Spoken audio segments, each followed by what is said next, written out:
Bienvenue sur Horizon News, votre source d'actualité africaine. Vous informez vite, bien et sans détour. Au Bénin, le président Patrice Talon brise les silences. Opération déminage face à la crise avec Boni Yayi. Démission massive au Parlement. Réformes électorales explosives et débats brûlants sur un futur Sénat.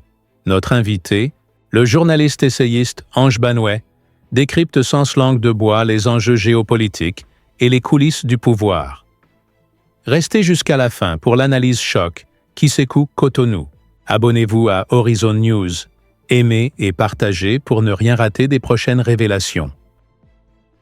À me rejoindre sur ce plateau, notre invité de ce matin pour essayer d'analyser, décrypter, percevoir ce qui est derrière le miroir, faire en sorte de rentrer dans une sorte de compréhension un peu plus profonde de cette sortie du président de la République, Patrice Talon, qui a dit un certain nombre de choses. Lui, c'est un journaliste, un confrère, un essayiste, et donc il est sur ce plateau. Monsieur Ange Banouet, bonjour. Bonjour Alain Souchoumaï et bonjour téléspectateurs. Bienvenue dans votre maison. Le plaisir il est partagé. Allez, merci d'avoir accepté notre invitation. Monsieur Banouet, quelles sont vos premières lectures de la sortie médiatique du président Patrice Talon? D'entrée, il faut reconnaître d'abord la situation sociopolitique que traverse actuellement le Bénin et qui, dans une certaine mesure, invite les acteurs politiques à divers niveaux de responsabilité que ce soit à reconsidérer leur position. Et lorsqu'on analyse cette sortie du président Patrice Talon, qui fait suite non seulement à une déclaration de l'ex-président Boni Yayi et actuel président du Parti des démocrates, suite, je ne dirais pas, à la non-validation du duo du Parti des démocrates, et plus précisément, suite à leur rencontre, d'où rien n'a filtré. D'où rien n'a filtré. Et vous aurez pu constater qu'à sa sortie de la rencontre, rien n'a filtré. Il a fallu attendre que la Cour constitutionnelle se prononce sur le dossier du duo. Et même qu'on ait eu un silence plat qui a été suivi de la déclaration du candidat du parti. Et jusque-là, beaucoup s'attendaient à savoir qu'est-ce qui s'est passé véritablement entre les deux hommes. Mais, curieuse coïncidence, Boni Yayi a fait sa déclaration et quelques jours, sinon le vendredi qui a suivi, au Parlement, il y a eu un chamboulement du groupe parlementaire, les démocrates. Et vous constatez que lorsqu'on prend la suite de ces événements, je ne dirais pas non-validation de candidature du duo, la déclaration de Boni Yayi, et ensuite, je ne dirais pas la démission des députés du groupe parlementaire. On ne peut pas parler de débandade. Bon, en tout cas, chacun a apprécié à sa manière. Cela fait des éléments cumulatifs qui, au sein de l'opinion, ne pourraient pas passer anodins et qui, de plus en plus, crispent l'opinion et amènent les citoyens à s'interroger sur bon nombre de choses. Et je pense que la sortie du président Patrice Talon, en clair, c'est une opération déminage, comme on l'appelle, en stratégie de communication politique. Parce qu'il fallait forcément, tout en voulant calmer les ardeurs, parce que, vous savez, le pays les démocrates aujourd'hui fait figure de l'un des partis d'opposition, en tout au moins les plus, je ne dirais pas, je ne me taguerai pas de mesurer, mais qui fait partie quand même d'un des partis de l'opposition, sinon le principal parti d'opposition, puisqu'il est le seul représenté au Parlement, et qui, dans une certaine mesure, anime la vie politique à travers, je ne dirais pas, ses sorties et ses propos qui vont plus ou moins à l'encontre de la gouvernance du régime en place. Donc, en clair, c'est une opération déminage. Maintenant, quitte à ce que chacun puisse, à travers cette sortie, tirer ce qu'il a de sa compréhension et de sa perception par rapport aux éléments de langage envoyés au sein de l'opinion. Alors, M. Banouet, est-ce que vous pensez que la sortie du président Patrice Talon est venue apporter de l'éclairage sur un certain nombre de zones d'ombre? Dans un premier temps, je m'en voudrais de répondre par oui ou par non. Mais il y a un élément nodal. C'est toujours, nous sommes toujours en face à ce qu'on a de la sempiternelle, je ne dirais pas guerre, en griffe, Yayi Talon. Et c'est là où l'opinion est un peu rebutée. Parce que si après 10 ans de gouvernance, 10 ans de rupture et de nouveau départ, cette guerre continue, c'est qu'il y a quelque chose qui n'a pas marché.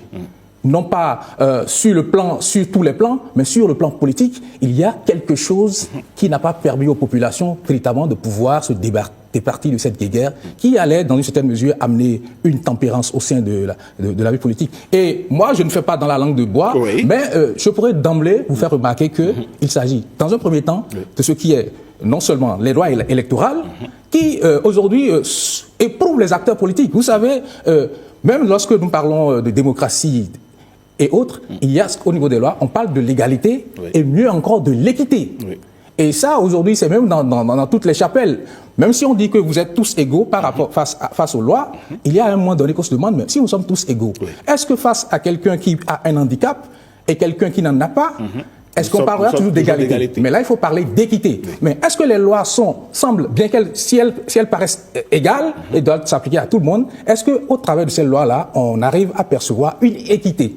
Parce qu'il faut le reconnaître, même si c'est un seul, on dit dans un oui général, même un seul non est significatif. Si vous avez 100 personnes et 99 personnes sont d'accord et que même une seule personne dit qu'il faut tenir compte de son avis pour tout au moins maintenir la cohésion. Et dans le cas d'espèce, lorsqu'on s'imagine aujourd'hui le nombre de Béninois qui se retrouvent derrière, je ne dirais pas ce parti, il est de bon ton. C'est quand même une grosse portion de la population. En tout cas, je ne pourrais tout au moins le quantifier, mais je remarque tout au moins que c'est un parti qui traite quand même des foules. Dans sa sortie, le président Patrice Talon semble, je ne dirais même pas semble, il a officiellement reconnu que la guerre entre lui et le président, l'ancien président Boni Yayi doit cesser, reprenant ou confirmant ainsi les propos d'un confrère sur ce même plateau qui demandait que l'on sorte du ping-pong Yayi-Talon. Écoutez, c'est un peu, je ne dirais pas, ce qui semble griser un peu ces 10 dernières années, lorsqu'on prend le débat politique, c'est qu'on a cesse de ressasser, je ne dirais pas, cette dualité-là. Et mieux, on aurait pu s'attendre à ce que, à travers certains actes, qu'on puisse véritablement en griffe mettre sous éteignoir Boni Yayi. Mais malheureusement, on a constaté à l'arrivée que, curieusement, certains faits continuent de pouvoir le ramener au-dessus au-devant de la scène. Non pas appeler à son retrait de la politique. Non, un ancien président, je donne un exemple qui est assez patent. Lorsque vous prenez par exemple aujourd'hui aux États-Unis, la dernière l'élection de mi-mandat qui est en cours, on a vu l'engagement de Barack Obama, on a vu le résultat que ça a apporté aujourd'hui à travers les résultats qui sont en train de sortir. Donc, on ne peut pas demander à un ancien président de quitter le devant de la scène politique, quelle qu'en soit la bonne volonté, puisque dans une certaine mesure, il reste forcément une valeur morale et politique. Maintenant, est-ce que les actes politiques qui ont été pris ont permis d'endiguer son influence? Maintenant, si les actes qui ont été pris en termes d'actes politiques, que ce soit des lois électorales, généralement, par exemple, sur ce plan, que ce soit... Parce que vous vous rendez compte que malheureusement, c'est lorsqu'il s'agit des questions politiques que les acteurs politiques en griffe font vivre la misère aux populations. Parce que je ne vois pas autant d'engouement lorsqu'il s'agit, par exemple, d'apporter de l'eau, du pain, et pour les questions de santé aux populations. D'augmenter les salaires. Et d'augmenter les salaires pour ceux qui le demandent. Donc, quelque part, il faudrait si véritablement on veut avancer sur ce chapitre-là, il faudrait... Je prends par exemple le cas du code électoral.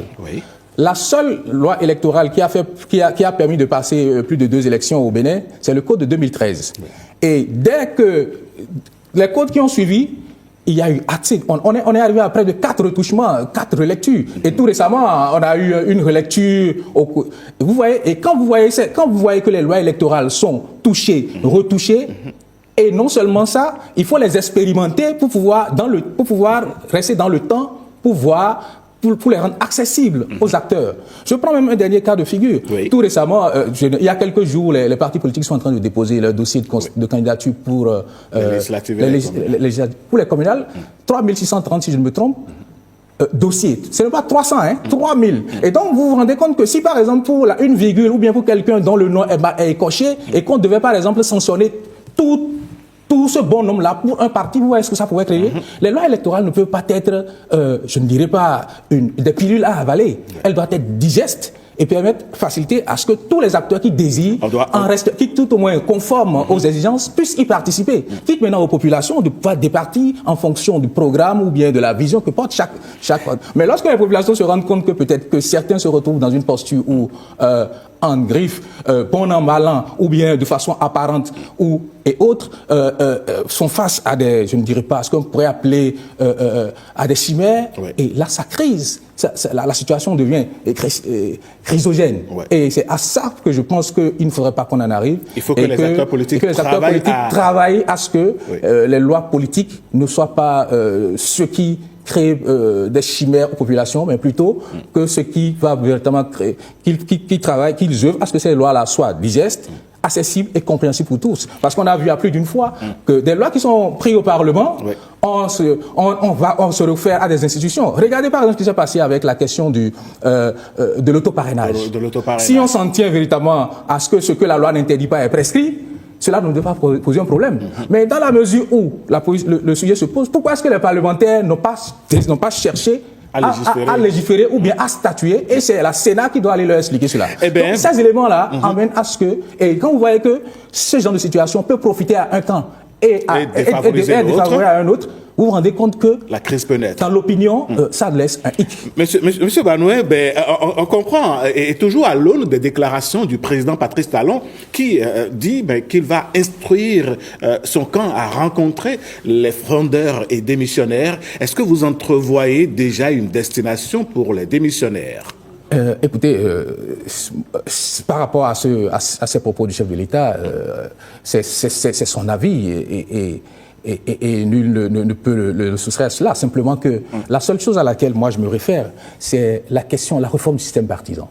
D'où est-ce qu'on est parti et quel est l'objectif visé, et est-ce qu'à travers ces jeux, ce qu'on désignait malheureusement de transhumance politique, si cela est en train si on est en train de mettre fin à cela, parce que je pense que c'est l'un des éléments premiers de la réforme du système partisan. Et mieux encore, des grands ensembles. Et mieux encore, de la loi portant statut de l'opposition. Et dans cette loi, j'ai bien envie de citer, si cela ne va pas mettre du temps à retrouver l'article. Oui, allez-y. Normalement, aucun parti de l'opposition ne peut s'acoquiner avec un parti de la mouvance. Et nul ne peut quitter l'opposition pour la mouvance sans avoir fait une déclaration officielle.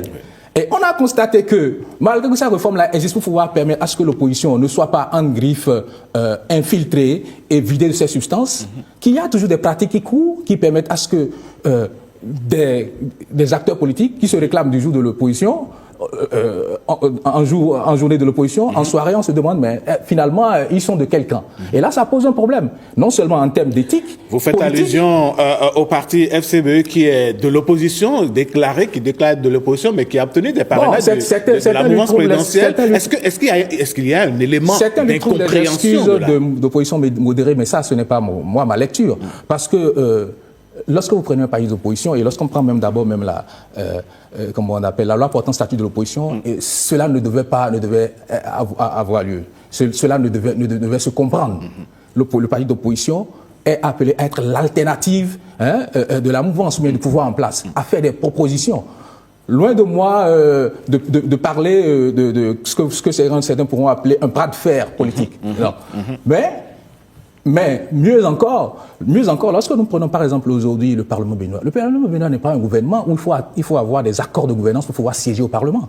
Le Parlement, on n'est pas dans un système parlementaire où le président doit être élu par le Parlement, et si un groupe de parlement ou bien ceux qui ont la majorité n'ont pas le nombre de sièges pour pouvoir élire le président, il faut trouver des accords. On est dans un système présidentiel que certains calculent même de fort, et mieux, les députés, il n'y a pas de gouvernement le président du Parlement est le primus pares, il est le premier parmi ses pairs, il n'est pas membre du gouvernement. Il n'est pas membre, le bureau du Parlement n'est pas un gouvernement. Ce n'est pas l'exécutif. Bien évidemment. Le Parlement est là pour légiférer et contrôler l'action du gouvernement.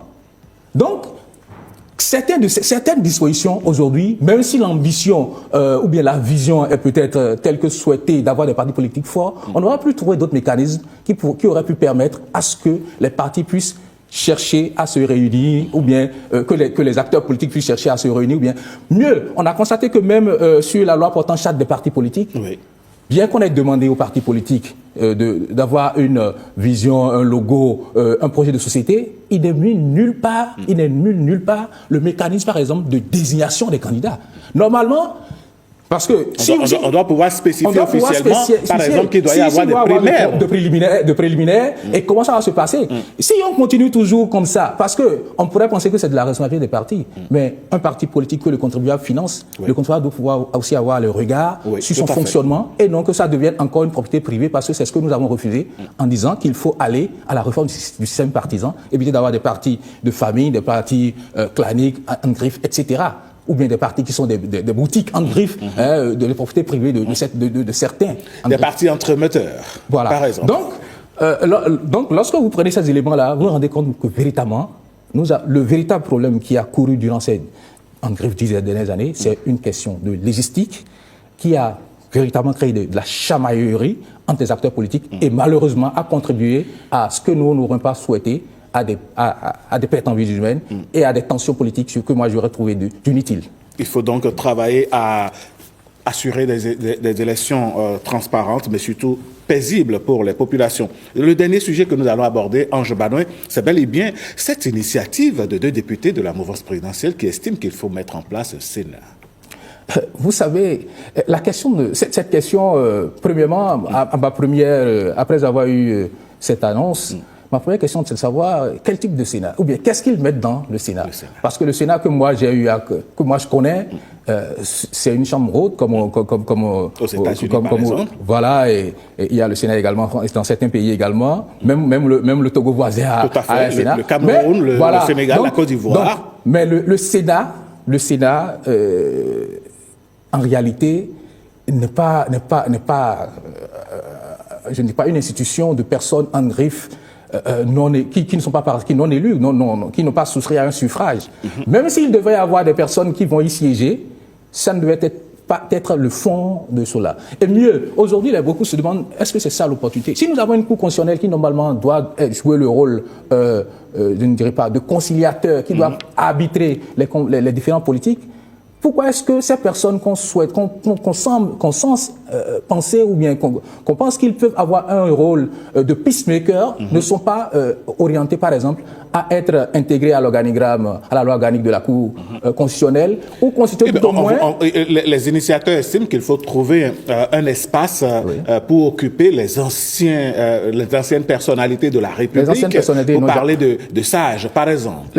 Vous savez, c'est là où parfois aussi les trucs sont un peu en griffe les uns à l'antipode des autres. Si on suspecte qu'il y a trop de... Comment on appelle ça?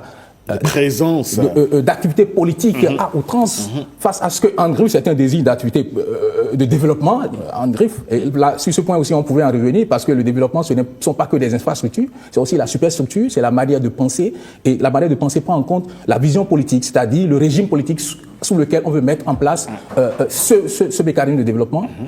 On peut se dire qu'en réalité, ce Sénat, de mon point de vue, non seulement ne me semble pas trop opportun, ne semble pas opportun aujourd'hui parce que le Sénat, ça va forcément créer une institution budgétisée, même si certains des membres du Sénat sont déjà en griffe, ont déjà des émoluments par rapport... sont des pensionnaires. Les initiateurs estiment que ça ne va pas avoir une incidence financière sur le budget de la République. La petite question que moi, je m'envoie de ne pas poser, c'est que si éventuellement il y avait un Sénat, au moment de la brouille entre le Bénin et le Niger sur la question du pipeline, est-ce que si les anciens présidents étaient membres du Sénat, leur médiation au Niger aurait le même effet que ce que ça a eu? Parce qu'une fois que vous appartenez de façon officielle à une institution républicaine, il serait difficile que vous deveniez un médiateur. Un médiateur doit être neutre. Et dans le cas d'espèce, si un chef de l'État... Et dites-vous qu'il y a toujours eu, même le président Patrice Talon également l'a fait, il y a toujours eu des moments où les présidents des S6 ont sollicité à prendre des avis. Maintenant, c'est qu'il faut peut-être voir s'il y a un mécanisme qui va amener peut-être à... malgré la volonté d'un chef de l'État à ne pas le faire, à décider d'aller à la rencontre. Parce que de façon naturelle, les anciens présidents ont pris sur eux le devoir de en tout cas, j'ai vu par exemple, même sous Kérékou, il n'y avait pas, il y avait le président Zissou, et je pense que même si de façon officielle il n'y a pas eu d'échange malgré tout le passé. En coulisses, il y avait quand même des actions. Et après cela, Boni Yahi a fait de même. Il a même rencontré même certains présidents l'ancien président qui étaient par exemple des groupes Bruno Amoussou, par exemple, il a visité à Demont. Parce qu'à Demont, lorsque vous voulez prendre des décisions politiques fortes qui ont des impacts, vous ne pouvez pas vous contenter simplement en griffe de votre vue personnelle. Vous devez au moins confronter cela ou de vos conseillers que vous avez nommés. Cela. Maintenant, l'autre chose, c'est quoi? C'est l'acte c'est là où peut-être on peut observer une ambivalence, c'est le fait de mener l'acte et que derrière l'acte qui sera le fait d'aller vers les autres et derrière l'acte qui sera pris sera pas forcément en ligne directive. Ange Banoué, je vous avais pas. Il y a quelque chose qui semble nous échapper. Moi, je voudrais savoir. Le président Patrice Talon affirme qu'il faudra prendre une loi qui le sorte lui de la sphère politique, ainsi que son alter ego, si je puis me permettre, Boni Yayi, du terrain politique, pour que eux deux se retrouvent dans une sorte de structure de sages. Comment est-ce que deux personnalités, avec des personnalités aussi fortes, pourraient se retrouver à nouveau ensemble, dans le même temps en souhaitant quitter le terrain politique? C'est là où c'est là où moi je vous ai parlé d'une opération de déminage, et mieux encore, peut-être vous savez, dans une posture, on peut avoir des ressentis personnels. En tant que président d'exercice, qui fait face en griffe à ces difficultés, en griffe à certaines réalités, on peut avoir des ressentis. Mais lorsqu'on quitte la peau de ce magistère, on peut se rendre compte qu'il y a d'autres réalités.